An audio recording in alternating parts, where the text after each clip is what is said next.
millionaire boy take street kid identical to him to the mansion? The boy's answer revealed a shocking secret. Before we begin, just know, no matter where you are in the world, I'm glad you're here. Connor Hayes opened his eyes to the gentle sound of classical music playing through hidden speakers in his 900-square-foot bedroom. Sunlight streamed through floor-to-ceiling windows overlooking the meticulously maintained gardens of his family's Newport estate. At 32, Connor had everything most people spent their lives chasing: wealth, status, and a corner office. At Hayes Investments, the company his father had built from nothing. As he stepped into his walk-in closet, larger than most people's living rooms, his fingers brushed past designer suits, each worth more than what many earned in a month. The household staff had already prepared his breakfast, a perfect omelet with truffle shavings and freshly squeezed orange juice. Connor ate alone, as he did most mornings, in the cavernous dining room designed for entertaining dozens. "Mr. Hayes, your car is ready," announced Martin, his driver of 8 years, standing respectfully at the doorway. Connor nodded, barely registering the man's presence. On the drive to the office, he watched the city blur past his window: people hurrying to work, mothers pushing strollers, couples holding hands. Normal lives. Despite his wealth, Connor felt an inexplicable emptiness, as though something fundamental was missing. At Hayes Investments, employees straightened as he walked through the glass doors. "Good morning, Mr. Hayes," they murmured with practiced smiles. His assistant handed him his schedule: meetings, conference calls, a lunch with potential investors. The polished routine of a successful finance executive. That evening, after a particularly exhausting board meeting, Connor loosened his tie as he gazed out his office window. It had started to snow, the first of the season. 52 floors below, the city was transforming into a winter wonderland. Something pulled at him. A need to escape the suffocating perfection of his life, if only for a moment. "I'm going for a walk," he told his assistant, who looked at him as though he'd announced he was flying to the moon. Outside, the cold air hit his lungs like a shock. Connor walked aimlessly, savoring the anonymity among the crowds of holiday shoppers. He'd walked several blocks when something caught his eye. 2 small figures huddled in a recessed doorway of an abandoned storefront. As he drew closer, he saw they were children, twin girls, perhaps 5 or 6 years old, with identical faces framed by tangled blonde hair. Despite the dirt on their faces, their features were delicate, almost familiar. They wore tattered pink coats over threadbare dresses, clutching worn teddy bears to their chests. One of the girls looked up, her bright blue eyes meeting his. Connor felt his heart stutter. There was something in those eyes, something that pierced through the armor he'd built around himself. "Please, sir," the girl said, her voice small but clear in the winter air. "Could you help us find our mommy?" The second twin turned then, fixing him with an identical gaze. "She said she'd come back." Connor's throat tightened as he crouched, down to their level. "Where did you last see her?" "She left us here yesterday," the first girl said, her chin quivering slightly. "She said to be brave." Something broke inside Connor's chest, a dam he'd built long ago. Tears filled his eyes as he looked at these abandoned children, so vulnerable, yet dignified in their suffering. He didn't understand why he was crying. Why these particular children affected him so deeply when he'd walked past countless homeless people before. But as snowflakes landed on their eyelashes, something inexplicable tugged at his heart, like a memory he couldn't quite grasp. "I'll help you," he whispered, his voice cracking with emotion. Little did Connor know that this moment, this seemingly random encounter on a snowy evening, would shatter everything he thought he knew about himself and his perfect life. Connor's heart pounded as he looked at the twin girls shivering in the doorway. "My name is Connor," he said softly. "What are your names?" The bolder of the 2 girls responded. "I'm Lily and this is Emma." Her small hand protectively held her sister's. "We're hungry." Connor felt a surge of protective instinct that surprised him. "Let me get you somewhere warm and find you something to eat." He reached for his phone to call Martin, then hesitated. What was he doing? He barely knew these children. He should call social services or the police. But something in their matching blue eyes, something hauntingly familiar, made him pause. "Sir?" Emma spoke up, her voice barely above a whisper. "Our mommy said a man in a fancy suit would help us someday. Are you that man?" The question struck Connor like a physical blow. Before he could respond, both girls suddenly stiffened, their eyes widening in fear at something behind him. Connor turned to see a disheveled woman approaching, her wild eyes fixed on the twins. "There you are," she slurred, clearly intoxicated. "I've been looking everywhere." "Mommy!" the girls cried in unison, but Connor noted the fear in their voices rather than relief. The woman glared at Connor. "Who are you? What are you doing with my girls?" He was helping us, Mommy," Lily interrupted. "We're hungry." The woman's face hardened. "Always complaining. I told you I'd be back, didn't I?" She grabbed their wrists roughly. "Come on, we're going." Connor stood towering over the woman. "Wait, these children need food and proper shelter. It's freezing out here." "Mind your own business, rich boy," she spat, noticing his expensive coat.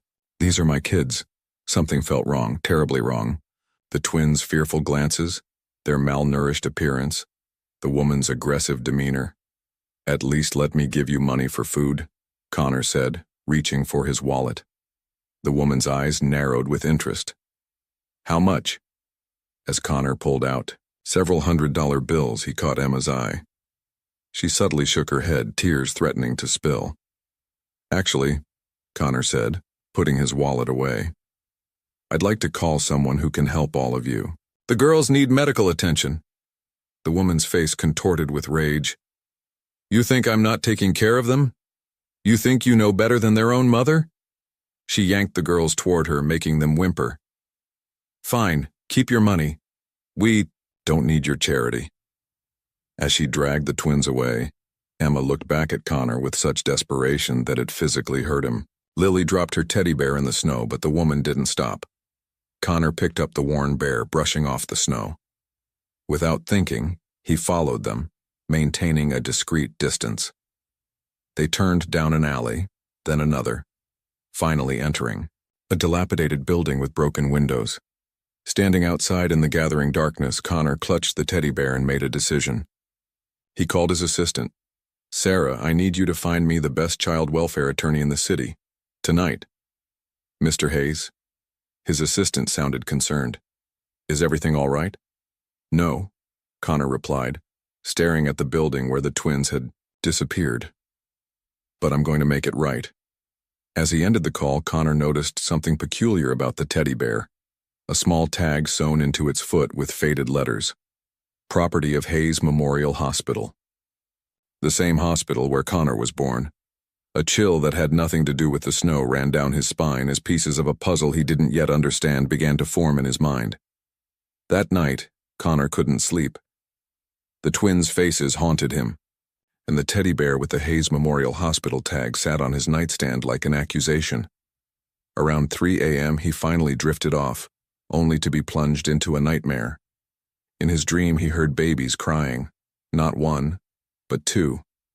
He was in a hospital corridor, running toward the sound, but the hallway kept stretching endlessly before him. When he finally reached a door and pushed it open, he saw his mother, Catherine Hayes, younger than he'd ever known her, cradling two infants. "They're taking them away," she sobbed. "They're taking my babies." Connor jolted awake, his heart hammering, sweat soaking his silk pajamas. The dream felt oddly vivid, more like a memory than a nightmare. His mother had passed away 5 years ago from cancer, taking her secrets with her. His phone lit up, a message from Sarah. She'd found him a lawyer, Diana Morgan, the city's top child welfare attorney. They could meet at 9 a.m., unable to go back. To sleep, Connor dressed and drove himself to Hayes Memorial Hospital before dawn. The building loomed against the still dark sky, its modern facade concealing decades of history, including his own birth 32 years ago. The elderly receptionist looked up as he approached. "Mr. Hayes, what brings you here so early? Nothing wrong, I hope?" Connor forced a smile. His family had funded the hospital's East Wing. Everyone knew who he was. Just looking into some hospital records, my mother's old files. Her expression softened. Catherine was a wonderful woman. Your father was beside himself when you were born, you know. Never seen a man so proud. My father? Robert Hayes? Connor asked, surprised. His father had never struck him as the sentimental type. Oh yes, though he was still making his fortune then, not like now with the Hayes name on half the buildings downtown. She leaned forward. He paced these halls for hours while your mother was in labor. Then, when they finally let him in to see you, she stopped abruptly. What? Connor pressed. She looked uncomfortable. Oh, nothing important. Ancient history now. Connor pulled out the teddy bear. Do you recognize this? It has a Hayes memorial tag. The receptionist's face went pale. Where did you find that? So you do recognize it? She glanced around nervously. We haven't given those bears out in decades. They were for special cases. Special cases? You should talk to Dr. Whitman. He's been here forever. Was head of obstetrics when you were born. She wrote down a number. He's retired now, but he volunteers Tuesdays and Thursdays in pediatrics. Connor thanked her and headed back to his car, stopping when his phone rang. It was Diana Morgan. Mr. Hayes, I've looked into the situation you described. There's no record of twin girls named Lily and Emma being registered with any social services. What does that mean? Connor asked, getting into his car. It could mean many things. Either those aren't their real names or what? Or they don't officially exist. Connor's blood ran cold. I need to find them. Mr. Hayes, if you suspect child endangerment, we should involve the authorities. Not yet, Connor said firmly. I need to understand what's happening first. After ending the call, Connor stared at the teddy bear on his passenger seat. Then he noticed something he'd missed before. A small tear in the seam of its back. Carefully, he widened the opening and extracted a folded, yellowed piece of paper. With trembling fingers, he unfolded it. In faded ink, he read 5 words that changed everything. Catherine Hayes. Twins. One survived. The hospital loomed in his rearview mirror as a terrible suspicion began to form in Connor's mind. Connor sat in his parked car, the yellowed note trembling in his hands. Catherine Hayes. Twins. One survived. The implications were staggering. Could he have had a twin? And what did that have to do with the little girls he'd found? He was startled by a knock on his window. Diana Morgan stood outside, her expression concerned. She was younger than he'd expected, mid-30s with sharp eyes and a no-nonsense demeanor. Mr. Hayes? I thought we were meeting at my office. Connor gestured for her to join him. As she settled into the passenger seat, she noticed the teddy. Bear in the note, what's this about? She asked. Connor ran his hand through his hair. I think this is bigger than 2 homeless girls. I think it's about my family. He told her everything. The encounter with the twins, the hospital tag, the note, and his disturbing dream. Diana listened without interruption, her expression growing, increasingly troubled. You think these girls might be connected to your family somehow? She finally asked. I don't know, but I need to find them again. Diana studied the note. This paper is old, but someone could have planted it recently to manipulate you. You're a wealthy man, Mr. Hayes. Call me Connor. She nodded. Connor, then. I've seen wealthy people targeted for scams involving supposed long-lost relatives. We need to be cautious. I know what I saw. Those girls. His voice faltered. There was something familiar about them. Diana's face softened slightly. I believe you saw something that disturbed you. And if children are in danger, we need to act, but we need to be smart about this. Connor's phone rang. His father. With an apologetic glance at Diana, he answered, Connor, where are you? The Collins merger meeting started 15 minutes ago. I'm handling something personal, Dad. Personal? Robert Hayes's voice sharpened. Nothing is more important than this deal. We've been working on it for months.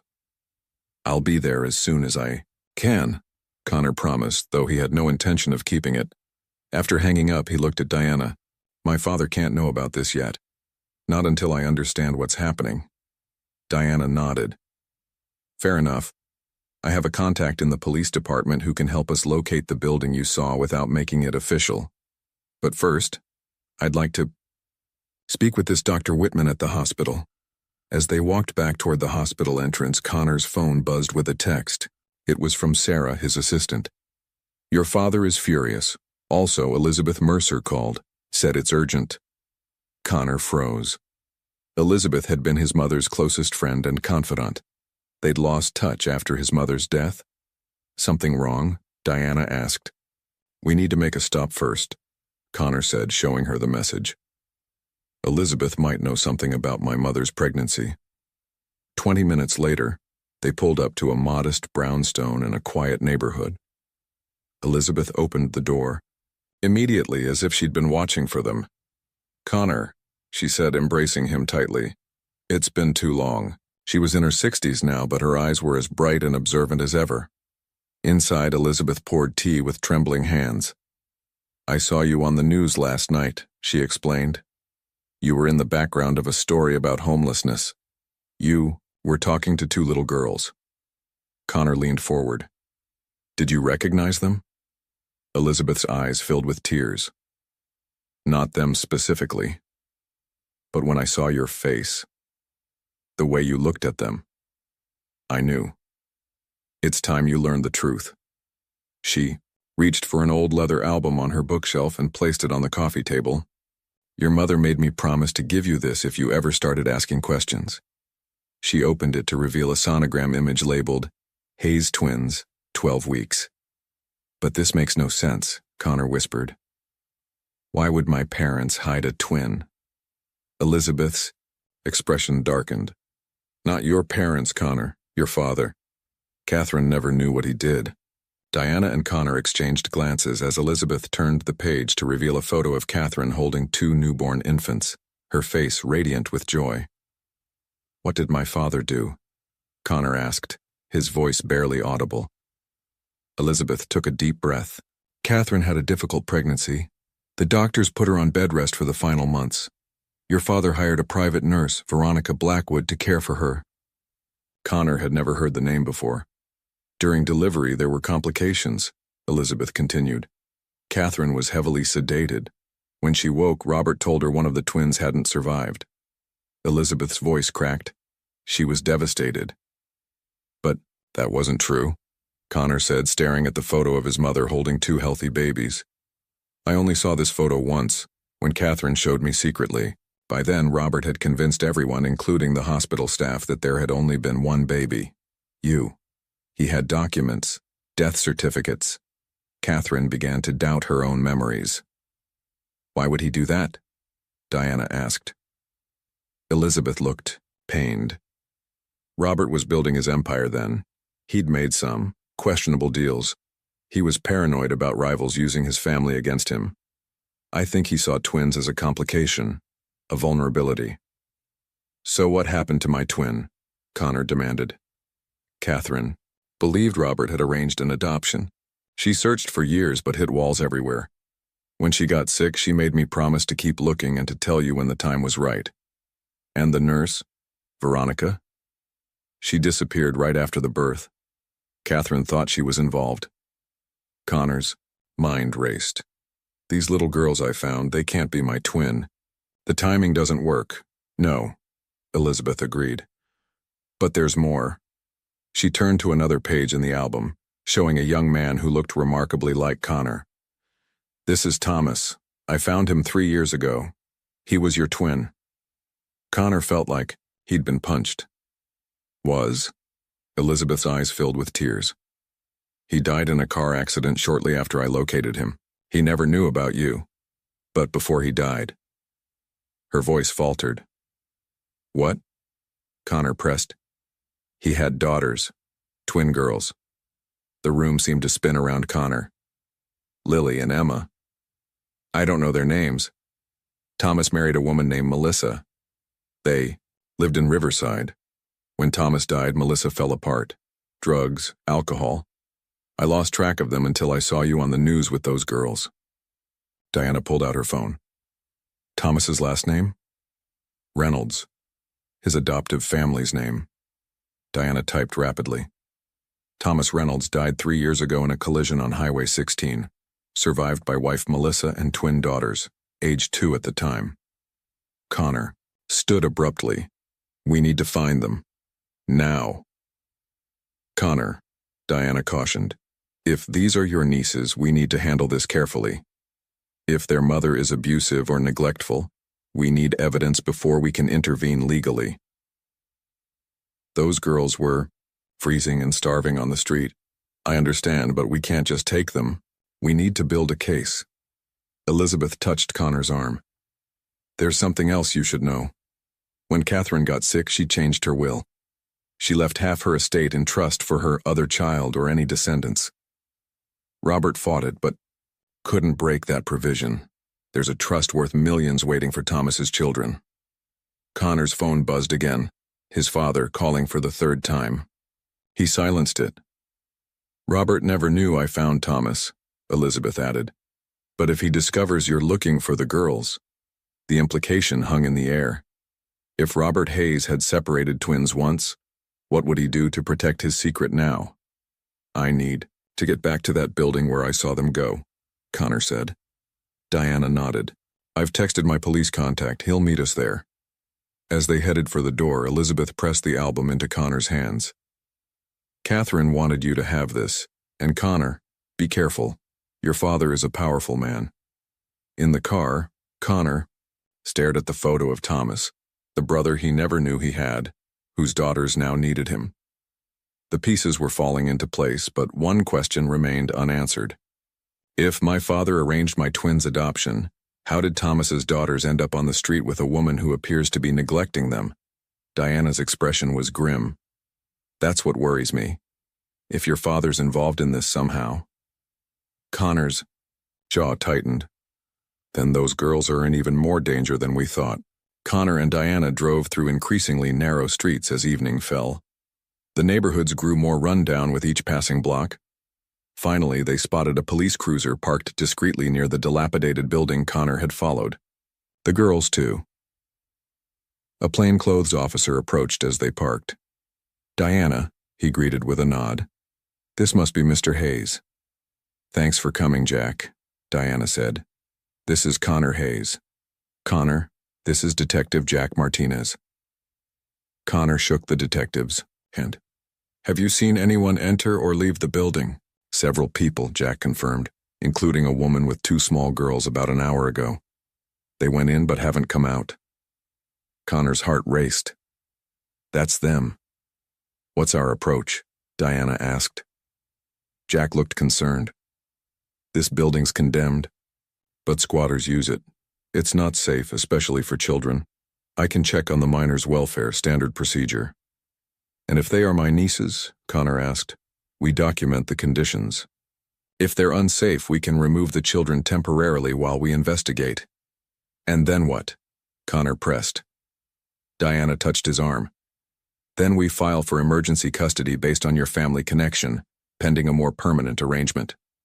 Connor nodded, trying to calm his churning emotions. They approached the building, Jack leading the way. The entrance was missing its door, replaced by a filthy blanket hanging from nails. Inside, the darkness was broken only by flickering candles and makeshift fires in metal trash cans. The smell was overwhelming. Mold, human waste, and rotting food. Jack flashed his badge to a startled man who quickly disappeared up a crumbling staircase. Which floor? Jack asked. I don't know, Connor admitted. I only followed them to the building. We'll start from the bottom, Jack decided. They moved cautiously through the first floor, Jack announcing police presence. They found several homeless individuals, but no sign of the twins. On the second floor, they heard children's voices from behind a door reinforced with plywood. Jack knocked firmly. Police, open up. After a pause, the door cracked open. The woman Connor had seen with the twins peered out, her bloodshot eyes widening at the sight of Connor. You, she hissed. You called the cops on me? Ma'am, I'm Detective Martinez. We're conducting a welfare check on the children residing here. My kids are fine, she snapped, trying to close the door, but Jack blocked it with his foot. I need to see them, ma'am. Behind her, Connor could see the twins huddled on a dirty mattress in the corner of the room. There was no furniture, no visible food, and the single window was broken, covered with cardboard that did little to keep out the winter cold. Emma! Lily! Connor called out. Both girls looked up, recognition flashing in their eyes. You know them? Jack asked. They're my nieces, Connor said firmly. My twin brother's daughters. The woman laughed harshly. Twin brother? Nice try, rich boy. I'm their mother. Are you Melissa Reynolds? Diana asked. The woman's face changed. Who's asking? I'm an attorney representing Mr. Hayes. We know about Thomas Reynolds. At the mention of Thomas, the woman's hostility faltered. What do you want? To help the girls, Connor said. And you, if you'll let us. Jack had been surveying the room with growing concern. Ma'am, I can't allow children to stay in these conditions. It's not safe. You're not taking my daughters, she shouted, lunging toward the girls. Mommy? Emma whimpered. Connor made a quick decision and stepped forward. Melissa, please. I'm Thomas's brother. I didn't know about him until today. I want to help his daughters. They're my family too. Thomas never mentioned a brother, she said suspiciously. He didn't know. We were separated at birth. Something in Connor's expression must have reached her because Melissa's shoulders sagged. I can't do this anymore, she whispered. After Thomas died, everything fell apart. Let us help, Connor urged. The girls can have a warm place to stay, food, clothes, and you can get the help you need. Melissa looked at her daughters, then back at Connor. You look just like him, she said softly. He had your eyes. In that moment of vulnerability, Jack stepped in. Ms. Reynolds, I need to take the children to a safe location tonight. You can come to the station to discuss arrangements. Melissa nodded slowly, defeat evident in her posture. Let me talk to them first. She knelt beside the twins, whispering something. Both girls began to cry, clinging to their mother. It's just for a little while, Melissa promised, her own voice breaking. This nice man is your daddy's brother. He's going to take care of you. Connor felt tears sting his eyes as Emma looked up at him, her small face so much like the photos of Thomas in the album. You have my brother's eyes too, he said gently, crouching down to their level. Both of you do. Hours later, Connor sat in a stark room at the police station, watching Lily and Emma devour hot meals from the diner across the street. Clean now after careful attention from a kind female officer, their matching blonde hair shone under the fluorescent lights. Detective Martinez had arranged temporary emergency custody while Diana worked on the legal paperwork. They look so much like the photos of Thomas, Connor said quietly to Diana. DNA testing will confirm everything, but I don't think there's much doubt, she replied, watching the girls with a gentle smile. Melissa had been taken to another room for questioning and medical evaluation. The initial assessment was grim, severe addiction issues and possible mental health problems. Connor felt conflicted, anger at her for neglecting the girls, yet sympathy for a woman who'd lost her husband and spiraled into despair. What happens to her? He asked Diana. That depends on her. If she agrees to treatment and shows commitment to recovery, she could eventually regain custody or at least visitation. But the girls need stability now. Emma looked up from her chicken nuggets. Is our mommy in trouble? Connor moved to sit beside her. Your mommy is sick, and the doctors are going to help her get better. She cries a lot, Lily offered, her voice small but clear. Since Daddy went to heaven, Connor swallowed hard. I bet your daddy was wonderful. Both girls nodded solemnly. He gave the best piggyback rides, Emma said. And he could make pancakes shaped like animals, Lily added. Connor smiled, treasuring these tiny glimpses of the brother he never knew. I'd like to hear all about him sometime. A social worker entered, introducing herself as Ms. Reeves. "We need to document the children's physical condition," she explained. "Standard procedure in neglect cases." As Ms. Reeves gently examined the girls, checking for injuries or signs of abuse, Connor and Diana waited anxiously. The twins seemed accustomed to being examined, answering the social worker's questions with the directness only children possess. "Lily, can you show me your birthmark again?" Ms. Reeves asked, making notes on her clipboard. Connor's attention sharpened as Lily pulled down the collar of her borrowed sweatshirt, revealing a crescent-shaped mark on her shoulder. "Emma has the same one," Lily announced proudly. "We're identical." Emma nodded, showing her matching mark. Connor felt the room tilt around him. With trembling fingers, he unbuttoned his shirt collar and pulled it aside to reveal an identical crescent-shaped birthmark on his own shoulder. Ms. Reeves looked between Connor and the girls, her professional demeanor momentarily forgotten. "That's remarkable." Diana stared. "Connor, you never mentioned this." "I didn't think." His voice failed him. This physical proof of their connection struck him more powerfully than any document could. Emma approached slowly, her small hand reaching out to touch his birthmark. "Like ours?" she whispered. "Yes," Connor said, his voice thick with emotion. "Just like yours." Lily joined her sister, studying Connor's face intently.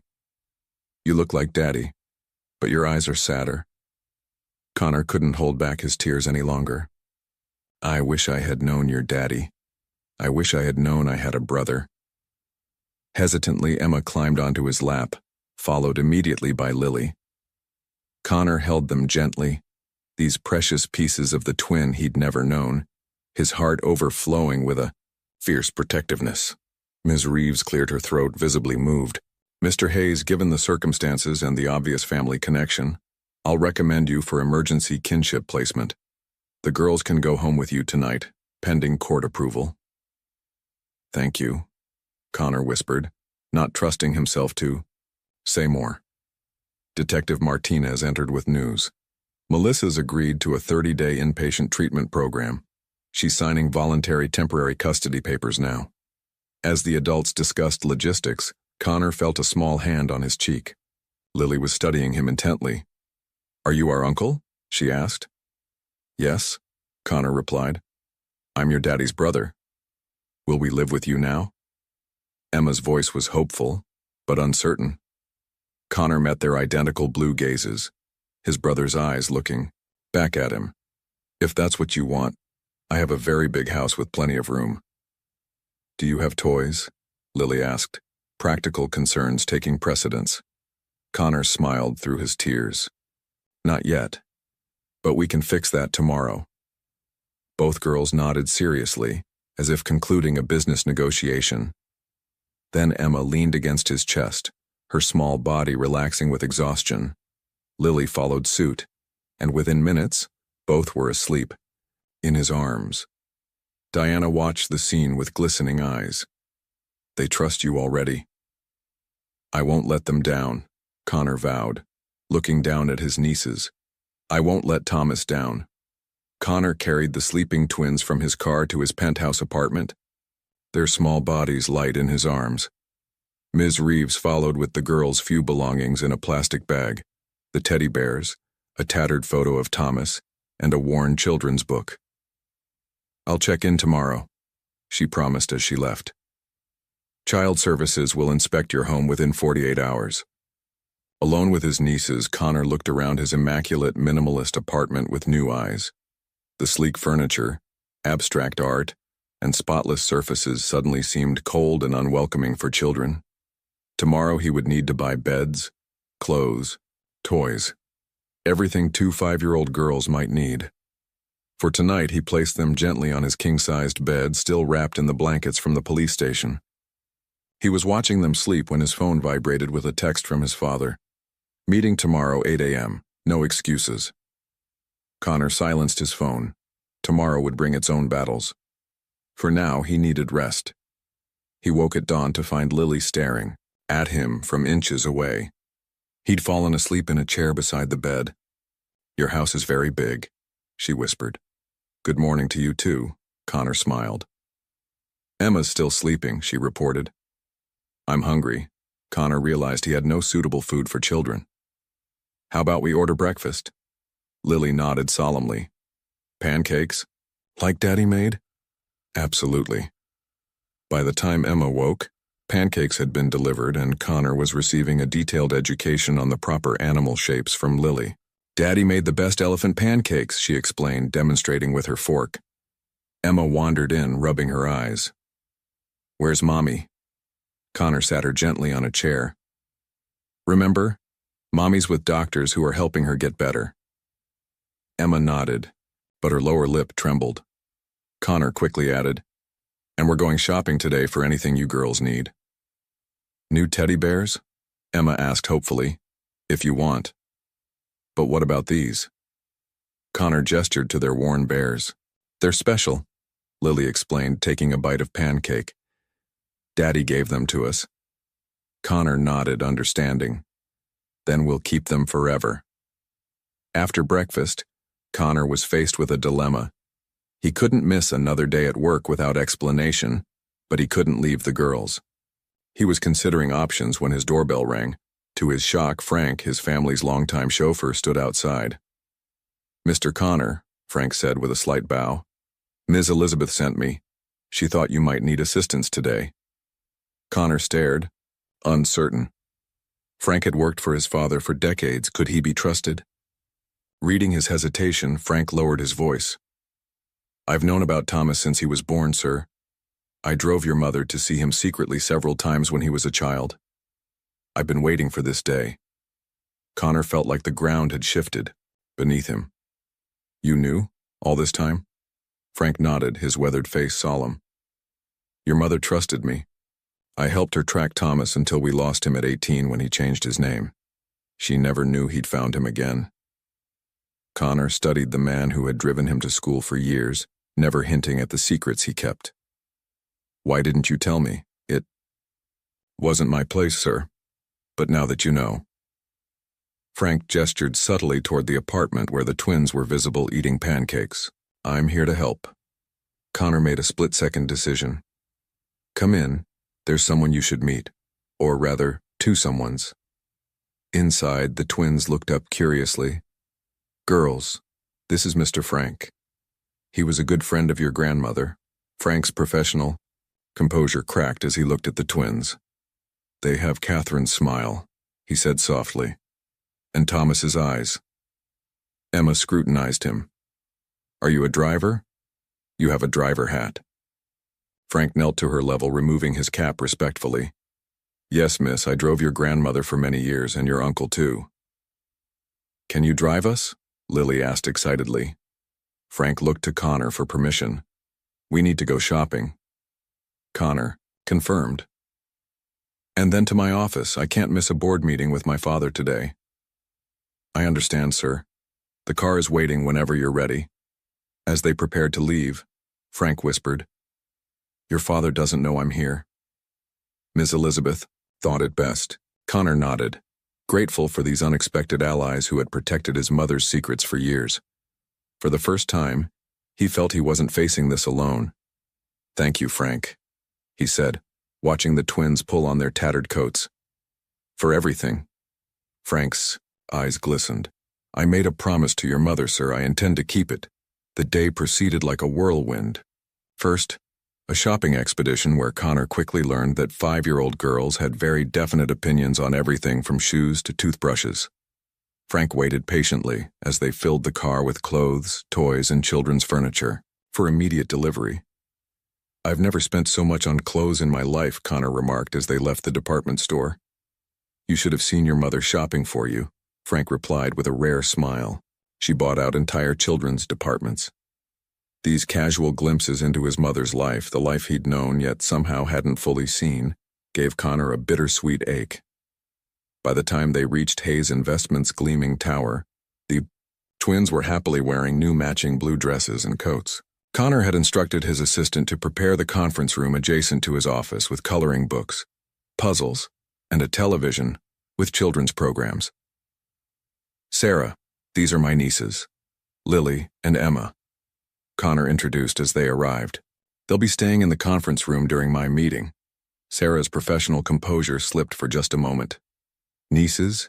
I didn't realize you had... It's a recent development, Connor interrupted smoothly. Frank will stay with them.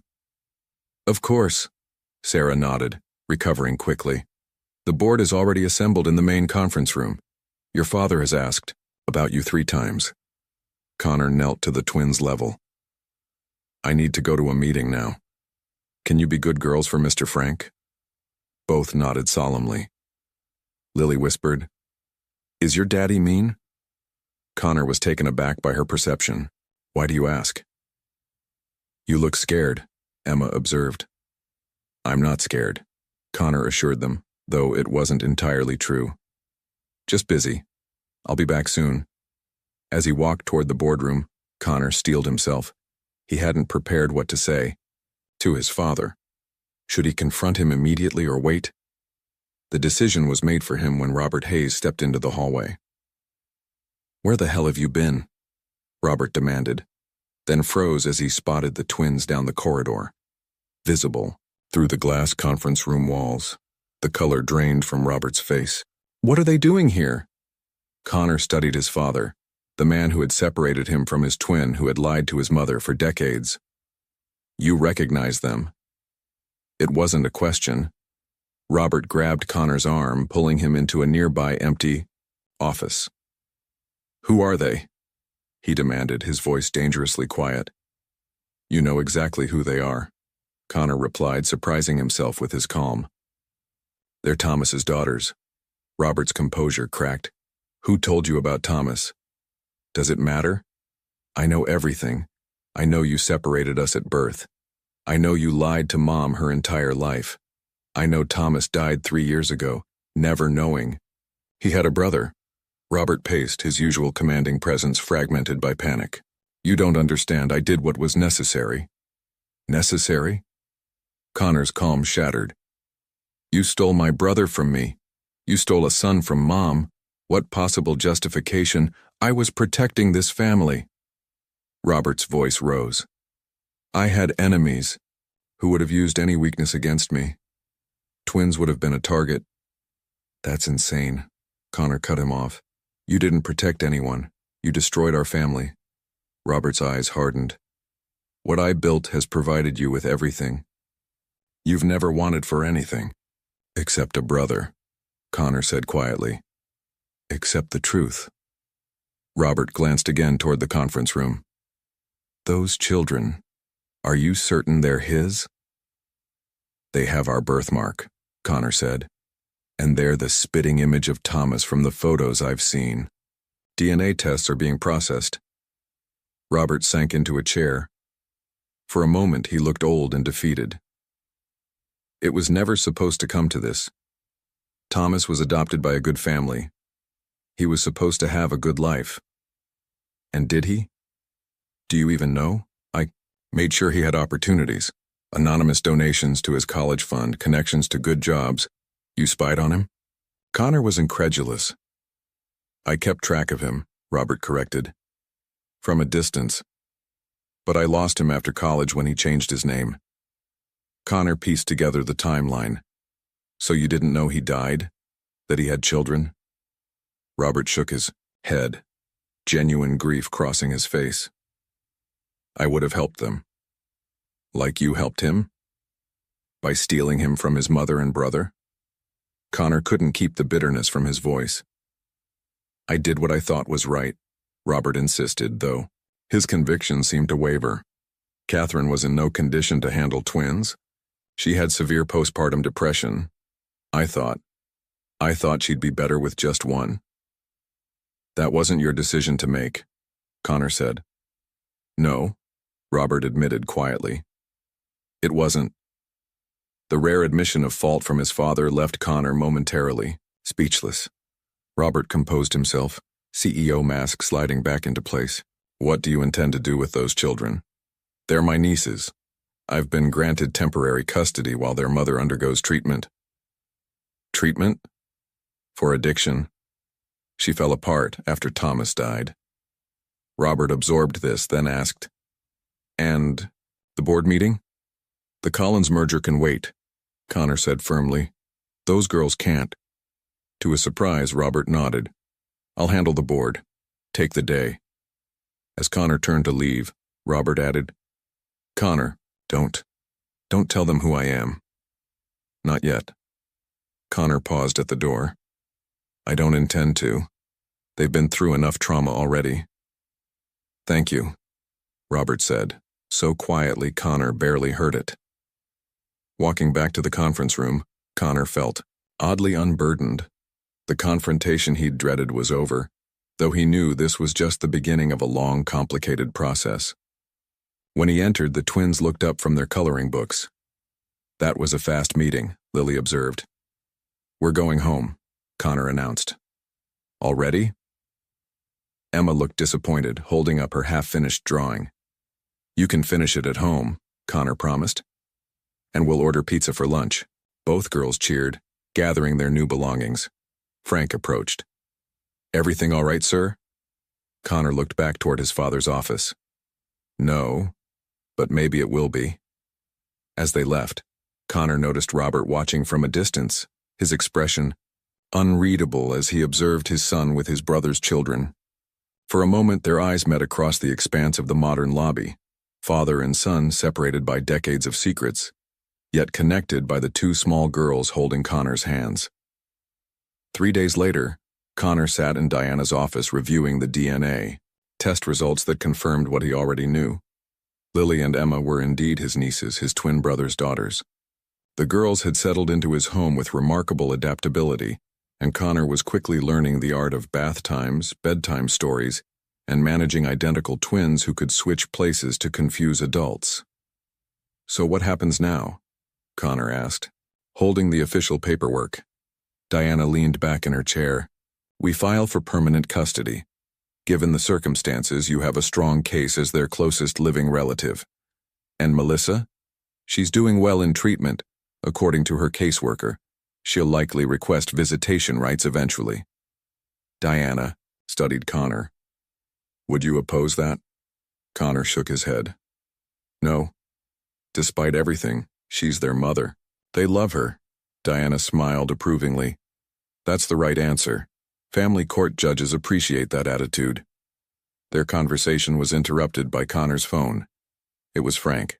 Sir, there's a woman at your apartment building demanding to see the children. She claims to be their nurse. Connor frowned. Their nurse? The girls never mentioned a nurse. She's quite insistent, sir. Security is holding her in the lobby. I'm on my way, Connor said, already standing. Diana, can you come with me? This feels strange. 20 minutes later, they arrived at Connor's building. In the marble lobby, security guards flanked an elderly woman in a white pantsuit, her silver hair pulled into a tight bun. Something about her seemed vaguely familiar to Connor. Mr. Hayes, she said as he approached. I've been trying to reach you. Who are you? Connor asked cautiously. Veronica Blackwood, she replied. I was your mother's private nurse during her pregnancy. Connor felt like he'd been struck. Veronica Blackwood? The nurse who helped separate the twins? The woman's composed facade cracked slightly. Is that what you've been told? That I helped separate you from your brother? Didn't you? Veronica's eyes flashed with indignation. I tried to prevent it. Your mother knew she had twins. I confirmed it for her despite what the doctors, paid by your father, told her. When she went into labor, there were complications. She needed an emergency C-section, and they put her under full anesthesia. When she woke, one baby was gone. And you did nothing? Connor's voice rose. I did everything I could, Veronica hissed. Your father had me fired, threatened to have my nursing license revoked if I ever contacted Catherine. I spent years trying to track down where he'd sent your brother. Diana stepped forward. Why show up now after all these years? I've been watching, Veronica said. When I saw news coverage of Connor Hayes with 2 small girls, I knew. Those are Thomas's daughters, aren't they? Connor studied her suspiciously. How would you even recognize them? How did you know about Thomas? Because I found him, Veronica said. 10 years ago. I couldn't contact him directly. Your father's people were always watching. but I kept tabs on him. When he died, her voice faltered. I tried to help Melissa and the girls, but she turned me away. Why should I believe you? Connor demanded. Veronica reached into her handbag and pulled out a small, leather-bound journal. Your mother's diary from her pregnancy. She gave it to me for safekeeping when she suspected your father was hiding things from her. Connor took the journal with trembling hands, recognizing his mother's handwriting on the first page. Read it, Veronica urged. Then decide if I'm telling the truth.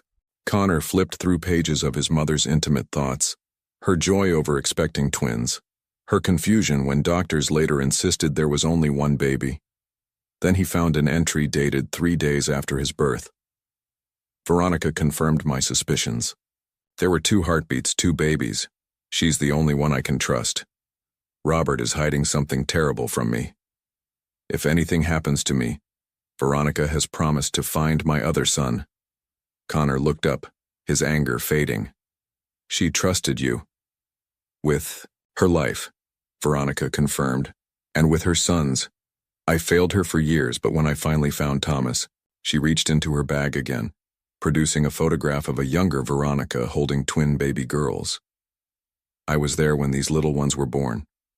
Melissa allowed me to help at first, before things went bad. Connor stared at the photograph, pieces falling into place. You've been watching over my brother's family all this time? Trying to, Veronica corrected. After your mother died, I had fewer resources. And when Thomas died, Melissa spiraled quickly. She shut me out. Diana touched Connor's arm. This could change everything in court. She's a witness to both the original separation and the girl's early life. Connor nodded slowly, looking at this woman who represented yet another thread connecting him to his lost brother. We should continue this conversation upstairs. The girls might remember you. As they entered the elevator, Veronica said quietly, They called me Nonna V. The moment Veronica stepped into Connor's apartment, the twins' reaction confirmed her story. Nonna V! They cried in unison, rushing toward her with a joy Connor hadn't witnessed since meeting them. Veronica knelt despite her age, embracing both girls tightly. My darlings, she whispered, her professional composure cracking as tears filled her eyes. I've been so worried. You know Nonna V? Emma asked Connor, her small face alight with happiness. We just met, Connor explained gently. But she knew my mother, your grandmother. While the twins showed Veronica their new toys and clothes, Diana pulled Connor aside. This changes our strategy, she whispered. Veronica is not only a connection to the twins' past, but a witness to your father's deception. She could be crucial in court. Connor nodded thoughtfully. But is exposing my father's actions publicly the best thing for the girls? That's something you need to decide, Diana acknowledged. But having Veronica's testimony in our back pocket gives us leverage. Later, with the twins settled for a nap, exhausted from the excitement of reuniting with their Nonna, Connor and Veronica sat in his living room, Catherine's diary between them. Tell me about my mother, Connor said. About who she really was. Veronica's eyes softened with memory. Catherine was extraordinary. Intelligent, kind, and fiercely protective. When she suspected your father was hiding the truth about her pregnancy, she confided in me. We became conspirators of sorts. And after I was born, she never stopped searching for your brother. For years she collected clues, followed leads that always seemed to vanish. Your father was thorough in covering his tracks. Connor struggled to reconcile this image of his determined mother with the elegant, sometimes distant woman he'd known. Why didn't she ever tell me? She feared for your safety, Veronica explained. Robert made it clear there would be consequences if she pursued the truth openly. She planned to tell you when you turned 30, when you'd be established enough to stand against your father if necessary. She died before she could, Connor realized, pain lancing through him. Yes. On her deathbed, she made me promise to continue searching. Veronica's voice caught. Finding Thomas was both triumph and heartbreak. He was so much like her. Same laugh, Same compassion.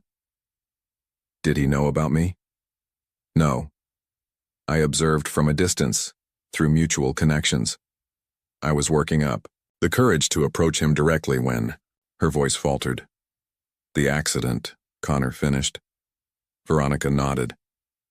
After that, I tried to support Melissa and the girls, but Melissa's grief made her suspicious of everyone. When she started using drugs, I tried to intervene. She shut me out completely. The buzzer interrupted them. Frank's voice came through the intercom. "Mr. Connor, your father is here." Connor and Veronica exchanged alarmed glances. "My father?" "He's quite insistent, sir." Connor made a quick decision. "Let him up, but don't mention Ms. Blackwood." Minutes later, Robert Hayes strode into the apartment with his customary authority, then froze at the sight of Veronica. "You," he whispered, color draining from his face. "Hello, Robert," Veronica said coolly. "It's been 32 years. Robert looked to Connor. "What is she doing here?"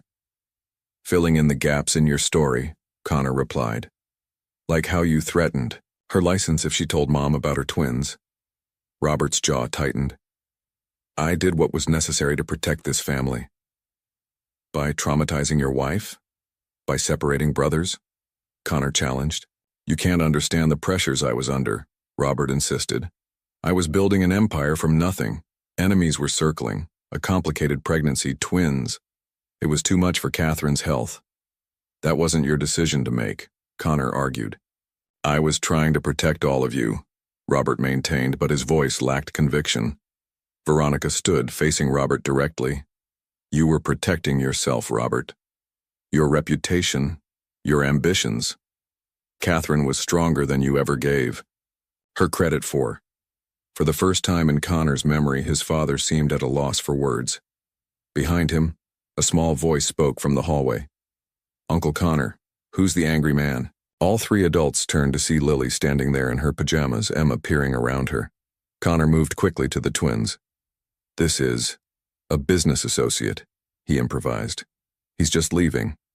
Robert stared at his granddaughters, a complex mixture of emotions crossing his face. Without another word, he turned and walked out. "Is he the bad man who took Daddy away from you?" Emma asked innocently. Connor knelt beside her, stunned by her perception. "What makes you ask that?" "I heard Nonna Fee talking," Emma admitted. "She said someone took your brother away. That's our daddy, right?" Connor looked up at Veronica, who nodded encouragingly. Taking a deep breath, he made a choice for honesty. "Yes," he said gently. "Your daddy was my brother, and I wish more than anything that I had known him." The following days established a new rhythm in Connor's life. With Veronica's help, the twins settled into a stable routine. Connor took a leave of absence from Hayes Investments, prioritizing the custody proceedings and getting to know his nieces. Veronica moved into the guest room, providing a reassuring presence for the girls and a treasure trove of stories about their father and grandmother. Connor hadn't heard from Robert since their confrontation. Diana assured him this was advantageous. If Robert opposed the custody arrangement, he'd have made his move by now. Then one morning, Connor received an unexpected call from his father's executive assistant, Patricia. "Mr. Hayes, your father has requested you come to the office immediately. He says it's urgent and concerns the children." Connor's instincts flared. "Did he say what specifically?" "No, sir, but he's not alone. Ms. Vanessa Clark is with him." Connor tensed. Vanessa was his father's legal counsel, a woman he'd never trusted. "Tell him I'll be there in an hour." After arranging for Veronica and Frank to stay with the twins, Connor headed to Hayes Tower, Diana accompanying him for legal support. "Something feels off," Connor confided as they rode the elevator. "My father doesn't make reconciliation moves." "Remember, we're in a strong position," Diana reassured him. "The DNA tests, Veronica's testimony, your mother's diary, the evidence is overwhelming." They were escorted directly to Robert's office, where Vanessa Clark stood beside him, a thin folder on the desk between them. "Connor," Robert greeted with unusual warmth. "Thank you for coming, Ms. Morgan," he nodded to Diana. What's this about, Dad? Connor asked, remaining standing. Robert sighed heavily. I've been doing some investigating of my own, about Thomas, Melissa, and the twins. I thought you should see this. He slid the folder toward Connor. Inside was a legal document, a will, executed by Thomas Reynolds 3 years earlier, just before his death. Connor scanned it, his blood running cold at a highlighted section. In the event of my death and should my wife Melissa be unable to care for our children, I designate my wife's sister, Cecilia Peterson, as legal guardian of Emma and Lily Reynolds. Connor looked up, stunned. Thomas appointed a guardian. The girls never mentioned an aunt. Vanessa stepped forward. Ms. Peterson has been located. She was unaware of her sister's circumstances but is prepared to take custody of her nieces. This can't be right, Connor argued. The girls have been with Melissa on the streets. Where was this aunt then? Apparently estranged from Melissa due to the drug use, Robert explained smoothly. But now that she's aware of the situation, she's filing for custody based on Thomas's wishes. Diana took the document, examining it closely. We'll need to verify this. Where has Ms. Peterson been while the girls were suffering? That's irrelevant. Legally, Vanessa countered. The will's designation supersedes even blood relatives in most courts. Connor studied his father's expression, too composed, almost satisfied. You arranged this, he realized aloud. You found this woman and convinced her to come forward. Robert neither confirmed nor denied it. I'm simply ensuring all legal avenues are explored. Why? Connor demanded. Why go to these lengths to keep me from raising my brother's children? Haven't you done enough damage? It's not about keeping you from them, Robert insisted. It's about respecting Thomas's wishes. Thomas didn't know I existed because of you. Connor's voice rose. If he'd known he had a brother, do you think he'd have appointed someone else? Diana touched Connor's arm, a silent warning to stay calm. We'll need to meet this Ms. Peterson and verify all of this. Of course, Robert agreed readily. She'll be arriving tomorrow. As they left the office, Connor's anger boiled over. He's trying to take them away from me, just like he took Thomas. Don't jump to conclusions, Diana cautioned. This document could be contested. The circumstances have changed significantly since it was written. Connor's phone rang. It was Veronica, her voice tense. Connor, there's a woman here claiming to be Melissa. She's demanding to see the girls. Melissa? She's supposed to be in treatment for at least 3 more weeks. That's what I told her, but she's insistent. Frank is keeping her in the lobby, but she's threatening to call the police. We're on our way, Connor said, his mind racing. Don't let her near the twins. As they rushed to the elevator, Diana's expression was grim. This timing is too perfect. First the aunt, now Melissa showing up. Your father is orchestrating this. But why? Connor asked as they descended. Why go to these lengths? To maintain control, Diana suggested. Or to keep certain secrets buried. If the custody battle becomes public, everything comes out, including his role in separating you from Thomas. Connor's phone buzzed with a text from Frank. Sir, another development. A reporter is here asking questions about the twins. Says he received an anonymous tip about the Hayes family secret. Connor showed Diana the message, his face pale. He's not just trying to take the girls, he realized. He's threatening to destroy everything if I don't back down. As they hurried across the lobby, Connor made a decision. It's time to stop playing defense. If my father wants a fight, he'll get one. What are you thinking? Diana asked, hurrying to keep pace. I'm going to tell the truth, Connor said firmly. All of it, before he can spin his version. The truth? Connor knew was his most powerful weapon against a man who had built his life on lies. Connor and Diana arrived at his apartment building to find chaos in the marble lobby. Melissa, thin, agitated, but clearly sober, was arguing with Frank while a man with a press badge recorded the confrontation on his phone. Security guards hovered uncertainly. Melissa, Connor called as he approached. She whirled to face him. Where are my daughters? I completed my detox program and they said I could have supervised visits. Connor glanced at the journalist who was clearly capturing every word. Let's talk privately, he suggested. No more secrets, Melissa cried. I'm tired of being shut out by rich people who think they can buy my children. The reporter stepped forward eagerly. Mr. Hayes, is it true that these children are connected to a long-hidden Hayes family scandal? Diana intervened smoothly. My client has no comment at this time. Security, please remove this individual. As guards escorted the protesting journalist, outside, Connor guided Melissa toward the private elevator. The girls are upstairs, we need to talk first. In the penthouse, Veronica had wisely taken the twins to the bedroom furthest from the entrance. Connor sat Melissa down in the living room where her agitation visibly increased. Your father sent me the discharge papers, she blurted out. Said I could see Emma and Lily today. Connor exchanged alarmed glances with Diana.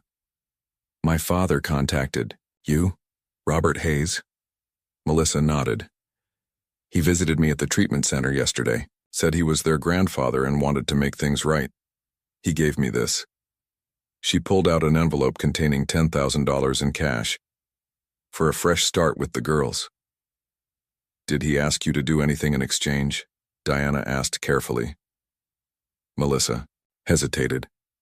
He said I should claim you were trying to keep my daughters from me, that you weren't fit to care for them because you worked too much.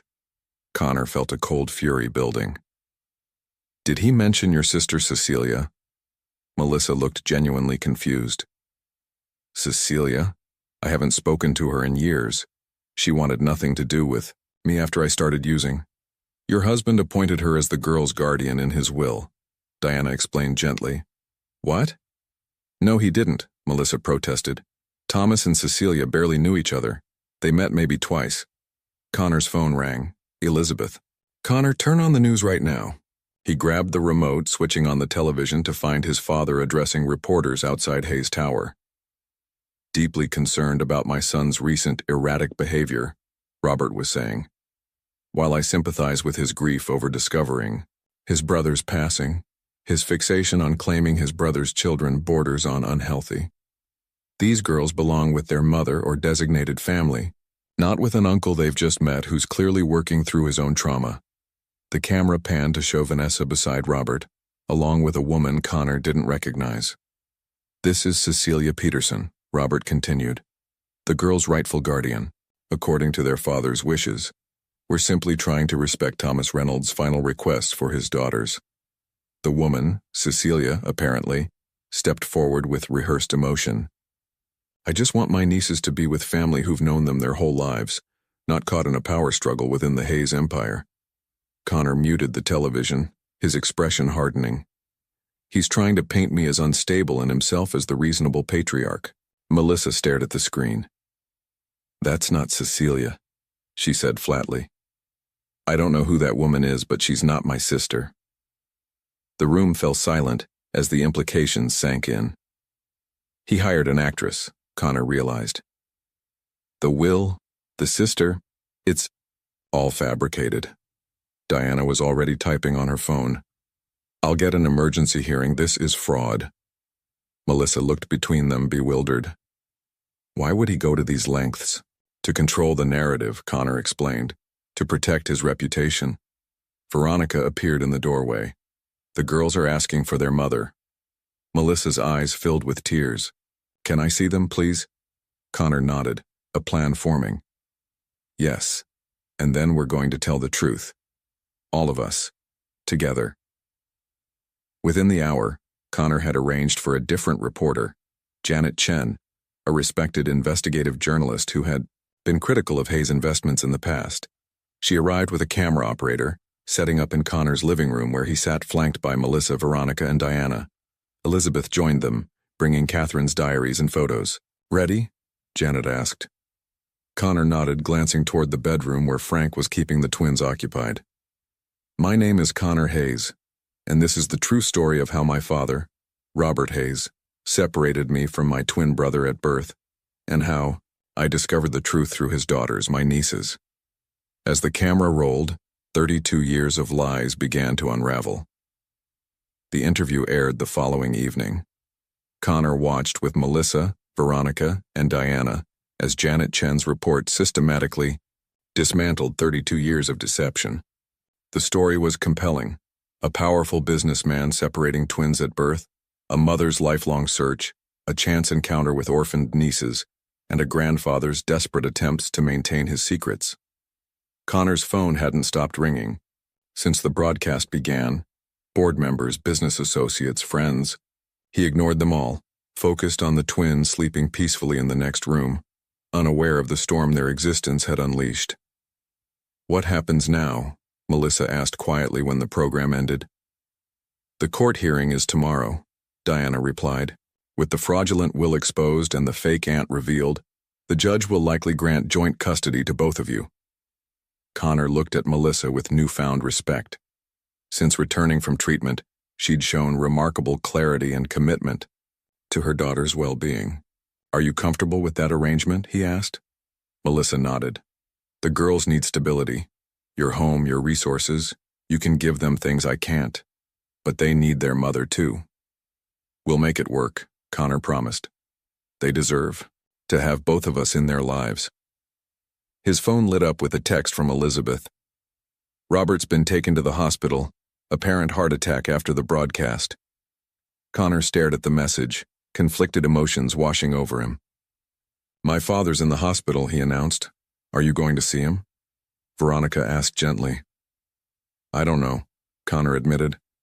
"Part of me says he deserves whatever happens to him after what he did to our family.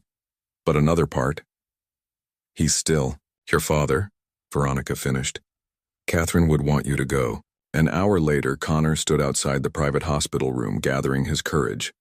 Inside, Robert Hayes looked diminished against the white sheets, monitors beeping steadily beside him.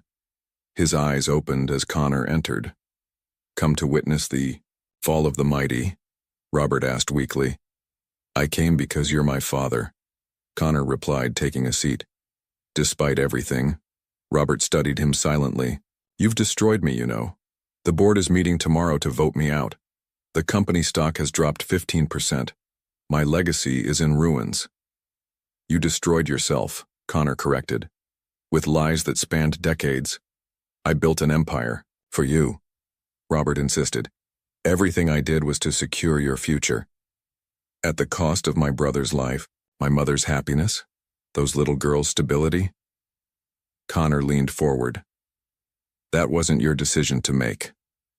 Robert turned away, staring at the window. "I did what I thought was right at the time." "And now?" A long silence stretched between them before Robert spoke again. "I saw Thomas once, you know, at your mother's funeral. He came to pay respects, though he didn't know who she was to him. The resemblance was so striking I nearly collapsed. I wanted to tell him then, but... "What?" "I was a coward," Robert admitted, the words seeming to physically pain him. "It was easier to maintain the lie than face what I'd done." Connor absorbed this revelation, imagining his unknown brother standing at their mother's grave. "I would have wanted to know him. He was a good man," Robert said softly. "I had him investigated after spotting him at the funeral.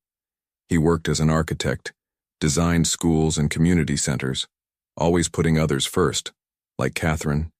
They sat in silence, the beeping monitors the only sound. Finally, Connor asked the question that had haunted him. "Why did you try to take the twins from me? They're your granddaughters."